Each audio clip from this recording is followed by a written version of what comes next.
we've had other players too that have done that here. We have Mario Ferraro. He's a second-round draft pick of San Jose. He was also at Umass for only 2 years. Last year, he played in almost every single game for the San Jose Sharks. And we're hoping he gets even more minutes with San Jose. But Mario, too, he's the energizer bunny. He came in here with a great attitude, just worked and worked and worked. And Mario was a little bit farther along with his development because he went to the USHL. And that was just the decision that him and his family made, and that worked out for him. So he was a little bit readier, or more ready, excuse me, when he came to UMass. But he was a very, very elite player at this level. He helped set our culture. And now you see him with San Jose being a regular in the lineup there. And whatever, it's not just draft picks and things like that. Obviously, Kale gets a ton of attention, but we have a great local player here, John Leonard. He just signed with San Jose. He's at their training camp right now, but John came to us out of the USHL, did not have extremely large numbers, wasn't all league, didn't get a ton of hoopla or attention. And John is extremely talented, but John is extremely motivated and a hard worker. And he really bought into how we do things on a daily basis. And when we would coach him, and some people say that's being hard on a player. Like, I don't think that's being hard on a player. We just coached John, and John was a sponge, and he ate it up. And when he made a mistake, he owned it, and he wanted us to tell us when he made a mistake. And his game really progressed his freshman year. He ended up being, I think, a 6th-round draft pick by the Sharks.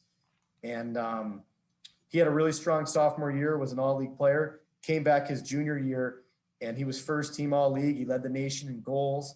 But the thing that a lot of people don't see with John is just what he did on a daily basis with skill development. He was at every single goalie session. Like, anytime our goalies were on the ice, he was shooting pucks. Every single time it had a chance to watch video after games. Hey, coach, can I watch video? When we have practice video, he's willing to watch it. And you see the highlight goals that he scores. And if you look them up on YouTube, like, some of them are nasty, like they're elite, just toe dragging guys, going through guys. But the stuff that you look at that John did without the puck to create those turnovers, to win those puck battles, to get stronger. And we're really, really happy with him, with how he developed. So coming in as an undrafted free agent, and then he gets drafted. And then we had another player, Mitchell Chafee, who signed last year with the Minnesota Wild. He was arguably the most sought after free agent in college hockey. Similar to John, where he didn't come in with much notoriety as a freshman recruit.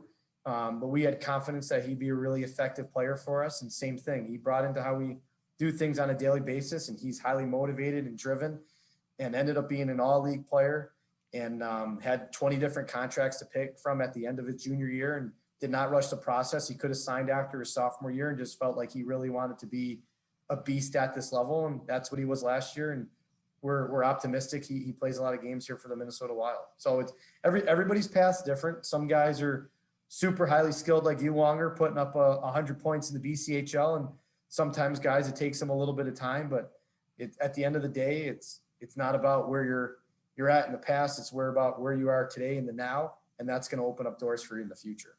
Yeah, for sure. As you mentioned, the 100 points, I was a 19-year-old, so I was definitely a late bloomer on that end. Not too late, but just later. And then where I made a big step in my career was going to NCAA. I trained on my own, I remember, all summer, and I just remember I didn't want to be the guy that was sitting out and just didn't belong at all. So just in my mind, I'm just so committed to doing what I had to do. And I mean, that was without even, I guess you'd say, kinesiology education or certification or anything. I just kind of knew what I had to do and work on my speed and cardio, and also get in the gym. I think I was in the gym probably 4 times a week, but with 1 or 2 rest days during the week. But as I did that, I remember that's what I would definitely put a lot of my,